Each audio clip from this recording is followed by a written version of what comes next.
Hello everybody and welcome back to another Seafood Cakes Let's Draw Fast Growing Seeds is what we drew today. This one, it's not a very long one. It took me about half an hour tops to do from start to finish.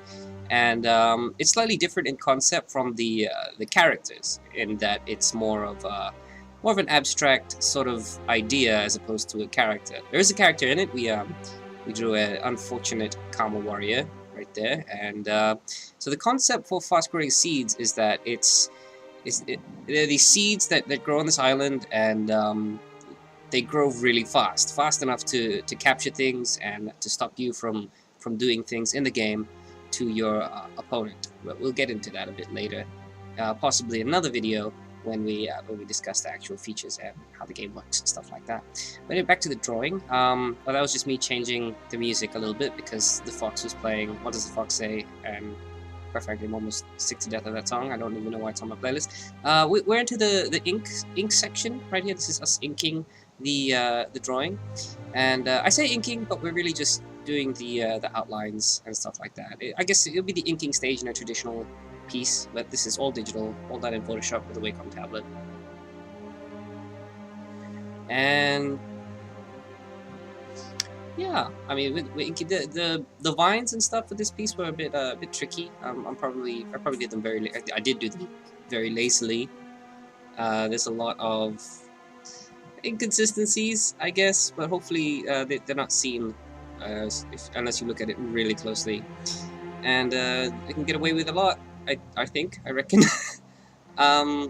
Inking it, yeah. This probably took a longer time than usual, and I did a couple changes from the pencils and stuff that I started, just because I wanted the hand to be in a slightly different pose, and some of the vines were a bit too much, so I didn't ink all of them.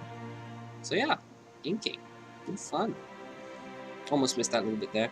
That's me just pathing the lines because my hands are a bit shaky, so it's good to path them to get a little bit of a cleaner sort of line.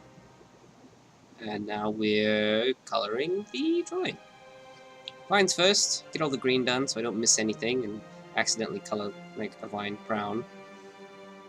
What happens when the screen fills up there is I haven't done the lines properly, and there's a gap in the lines, so it tries to fill in the entire page, which is a pain in the butt. We went with purple hair for this Karma guy, only because I wanted to have some. If I gave him like proper black hair, it would be a bit slack, like there wouldn't be any depth to the hair. So we gave him some purple hair because after all the layers of shadows and stuff like that, he would end up having really dark hair anyway. Now we're doing the first layer of shading, just getting some defined shadows down. The second layer of shading is good fun, and I do a little bit of an overlay layer to make the colors pop a little bit more. And this one is slightly unique in that there's an extra layer of shadows just because I wanted to highlight certain areas on the vines and on the dude so that you could draw your eyes to them a bit more. And now we're going in with I think that's a multiplier color. That's a multiply layer. We're just going in and adding some stronger shadows to highlight areas that we want to be really dark, especially where I've messed up and I don't really want people to see that stuff.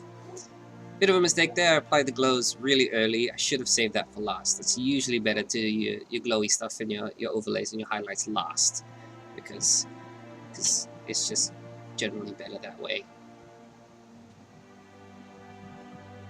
This is a color burn tool layer to highlight some more stuff that we wanted, and then I went in and I just added some thorns to some of the vines. I did that with just a pen tool with a stroke set on the layer so that it would have a little bit of an outline around the thorn. I didn't want it to be over the top. I didn't want it to be this piece to be too grotesque, because it is a scary concept, being like entangled with vines and about to die. So it's also kind of why I went with a huge mouth, you know, kind of almost comical, just to throw off the scariness of it a bit. This is one of the laziest backgrounds I've ever done, but I thought that the foreground and the character were kind of busy anyway. So I was just adding a little bit of grass, because I like adding grass, because it's a grass brush and it's really fun. Here we are looking for some textures to apply. Yeah, textures. That little bit there was the previous design of the card. Those placeholder image that we use for fast-growing seeds.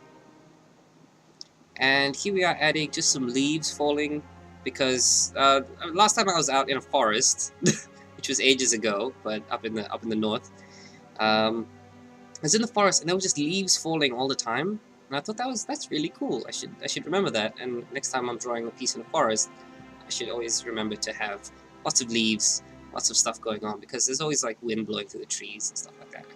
That's a hugely saturated color layer, just to bring some more color into it. You tend to lose a lot of color when you use multiply layers and stuff.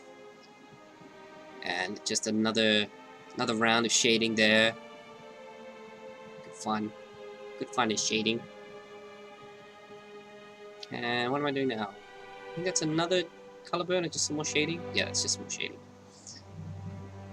And finally, just some more overlays and highlights, just to give it a bit more pop. And that's some sun shafts, coming down from the ceiling, with a little bit of light motes in the air, just to give it a little bit more. It does look a little bit busy, but you know, that is the piece. Thank you very much for watching. That was War of Islands Fast Growing Seeds. If you'd like to know more about War of Islands, you can check out our Facebook page. There'll be lots of information and stuff for you to find out there. Thank you for watching. Love you. Bye.